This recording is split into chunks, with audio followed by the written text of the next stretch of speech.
ఈ వీడియోలో మీరు తెచ్చుకోబోతున్నారు ఒక డ్రీమ్ గురించి, సిగ్నేచర్ గురించి, ఒక అరుదైన గిన్నిస్ రికార్డు గురించి, అంతుపట్టని మరణాల గురించి, అలానే ఒక వ్యక్తి 5 రోజుల ఆశ, ఆశయం, పోరాటం గురించి ఈ వీడియోలో మీరు తెలుసుకోబోతున్నారు. సో వెంటనే ఈ వీడియోకి ఒక లైక్ చేసుకోండి, వీలైతే షేర్ చేసుకోండి, తప్పకుండా మన ఛానల్ సబ్స్క్రైబ్ చేసుకోండి. పక్కన గంట సింబల్ ఉంటుంది, దాన్ని ఆన్ చేసి పెట్టుకోండి. Let's get it the video. Fact number 1, your signature is your personality. నీ ఫ్రెండ్ ఎవడో తెలిస్తే చాలు నీ క్యారెక్టర్ తెలుసుకోవచ్చు. అలానే నీ శత్రువు ఎవడో తెలిస్తే చాలు నీ కెపాసిటీ ఏందో తెలుసుకోవచ్చు. ఇది ధ్రువ సినిమాలో రామ్ చరణ్ చెప్పిన డైలాగ్ అయినప్పటికీ మనం చేసే సిగ్నేచర్ వల్ల మన పర్సనాలిటీ అంటే మన వ్యక్తిత్వ లక్షణాలు తెలుసుకోవచ్చు అని చెప్పేసి ఒక రీసెర్చ్ అయితే జరిగింది. 2016లో ఋగ్వేద దేశ శాస్త్రవేత్తలు ఒక 100 మంది మీద సిగ్నేచర్ పర్సనాలిటీ టెస్ట్ అయితే చేశారన్నమాట. అంటే ఒక రీసెర్చ్ అయితే చేశారు. సో ఆ రీసెర్చ్లో తెలిసిన విషయం ఏంటంటే మగవాళ్ళలో పొడుగ్గా సిగ్నేచర్ చేసేవాళ్ళు ఉన్నారు, పొట్టిగా సిగ్నేచర్ చేసేవాళ్ళు ఉన్నారు. పొడుగ్గా సిగ్నేచర్ చేసే మగవాళ్ళ లక్షణాలు ఎట్లా ఉంటాయంటే వాళ్ళు చాలా ధైర్యంగా, చాలా గంభీరంగా ఉంటారంట. అలానే పొట్టుగా సిగ్నేచర్ చేసే మగవాళ్ళు కొద్దిగా ఇంట్రోవర్ట్గా, కొద్దిగా భయంగా ఉంటారని చెప్పేసి రీసెర్చ్లో తెలిసిందనమాట. అలానే ఈ రీసెర్చ్ ఆడవాళ్ళ మీద కూడా జరిగింది. పొట్టుగా సిగ్నేచర్ చేసే ఆడవాళ్ళు నార్సిసిస్టిక్ లక్షణాలు ఎక్కువగా ఉంటాయని చెప్పేసి, అంటే వాళ్ళు ఆధిపత్యాన్ని ఎక్కువగా, అంటే సెల్ఫ్ రెస్పెక్ట్ ఎక్కువ కోరుకుంటారని చెప్పేసి ఆ రీసెర్చ్లో తెలిసిందనమాట.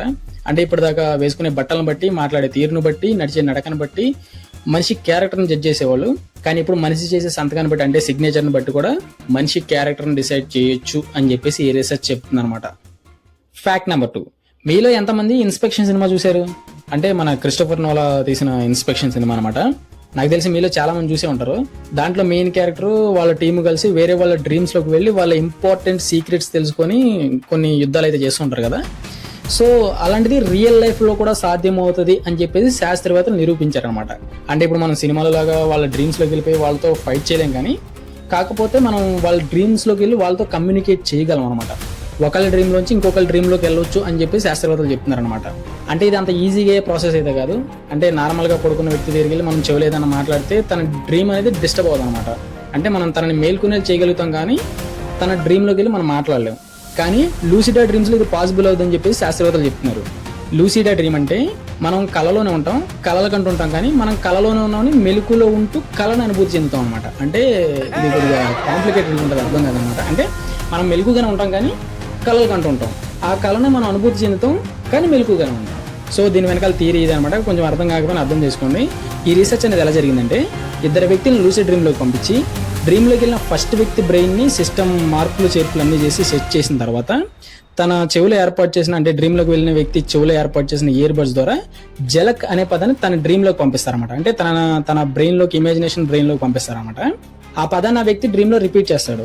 అప్పుడు సిస్టమ్ దాన్ని రికార్డ్ చేసుకుని సెకండ్ వ్యక్తి అయినా లూసిడ్ డ్రీమ్లోకి వెళ్ళిన సెకండ్ వ్యక్తికి సేమ్ ఇయర్ ఫోన్స్ ద్వారా మళ్ళీ జలక్ అనే పదాన్ని పంపిస్తారనమాట.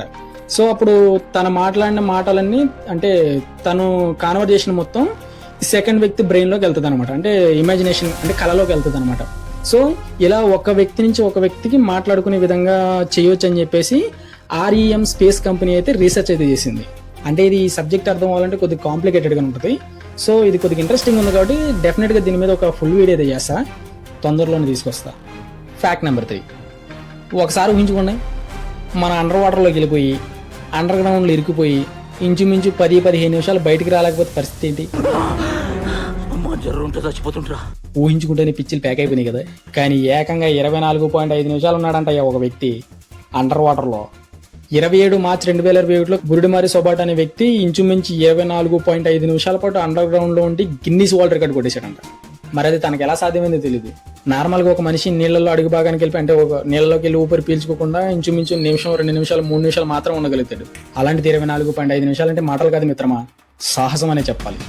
ఫ్యాక్ట్ నెంబర్ 4, ఆంధ్రప్రదేశ్లోని గుంటూరు జిల్లాలో తురకపాలెం ఒక గ్రామం ఉంది. ఆ గ్రామంలో గత కొద్ది నెలలుగా వరుస మరణాలు సంభవిస్తున్నాయి. దీని వెనకాల రహస్యాన్ని ఇప్పటికీ ఛేదించలేకపోయారు. కేవలం 2800 మంది జనాభా ఉండే ఆ ఊరిలో జూలై, ఆగస్టు నెలలోనే 20 నుంచి 25 మంది వరుసగా అనారోగ్యంతో చనిపోయారంట. ముందుగా జ్వరం వస్తుందని హాస్పిటల్కి వెళ్తారు, ఆ తర్వాత కిడ్నీలు చెడిపోవడం, లివర్ చెడిపోవడం, బీపీ పెరగడం లేదా తగ్గిపోవడం, తర్వాత చనిపోవడం. అలా చనిపోయిన వాళ్ళు 30 నుంచి 50 సంవత్సరాల వయసు ఉన్న వాళ్ళే ఎక్కువగా ఉన్నారు. అయితే ఈ మరణాల వెనకాల కొన్ని రూమర్స్ ఉన్నాయి. ఆ ఊర్లో అందరికీ ఒక RMP డాక్టర్ అయితే వైద్యం చేస్తూ ఉంటాడు.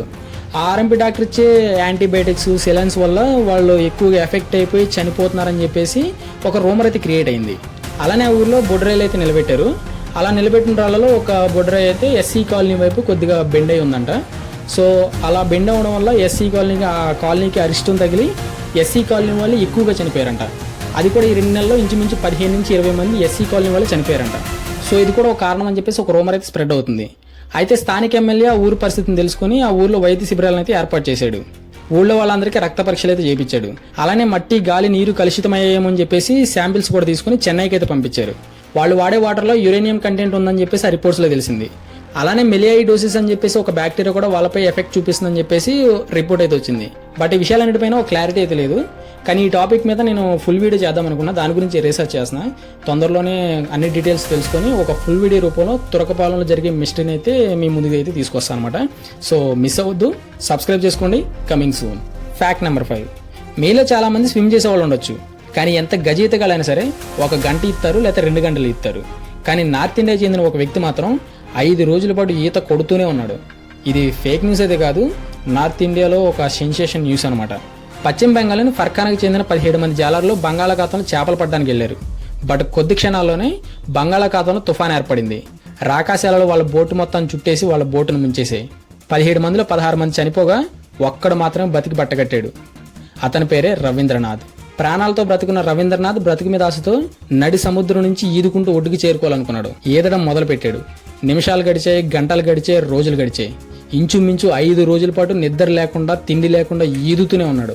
చివరికి బంగ్లాదేశ్ నౌకా సిబ్బంది తనను గుర్తించి కాపాడారు. అప్పుడు ఒక వీడియోని అయితే తీశారు. ఆ వీడియోని ఇక్కడ ప్లే చేస్తా, బట్ అది కాపీరైట్ కంటెంట్ కాబట్టి నేను కలర్స్ అయితే యాడ్ చేస్తా. సో మీరు అర్థం చేసుకుంటారు అనుకుంటున్నాను. అప్పుడు తీసిన వీడియోని సోషల్ మీడియాలో పోస్ట్ చేయడంతో ఆ వీడియో చాలా తొందరలోనే వైరల్ అయిపోయింది. అయితే తనని కాపాడిన వ్యక్తిలో ఒక వ్యక్తి ఇలా అడిగాడు, అసలు నువ్వు ఎన్ని రోజుల నుంచి ఇలా ఈదుకుంటూ వస్తున్నావు, నడి సముద్రం నువ్వు అసలు ఎలా ఇరుక్కుపోయావు, నీకు మధ్యలో దాహం వేయలేదా, ఆకలి వేయలేదా అని చెప్పేసి అడిగితే, ఇంచుమించు 5 రోజుల నుంచి నిద్రపోకుండా ఈదుతూనే ఉన్నాను. దాహం వేసినప్పుడు మధ్యలో ఒక రోజు వర్షం వచ్చింది, ఆ వర్షం నీటితోనే నేను దాహం తీర్చుకున్నాను, తిండి అయితే ఇప్పటివరకు లేదని చెప్పేసి తన కష్టాన్ని అయితే చెప్పుకుంటూ వచ్చాడనమాట. అయినా 5 రోజులు నాన్ స్టాప్ గీదంటే తనకి బ్రతకాలనే సంకల్పం ఎంత గొప్పగా మనం అర్థం చేసుకోవచ్చు.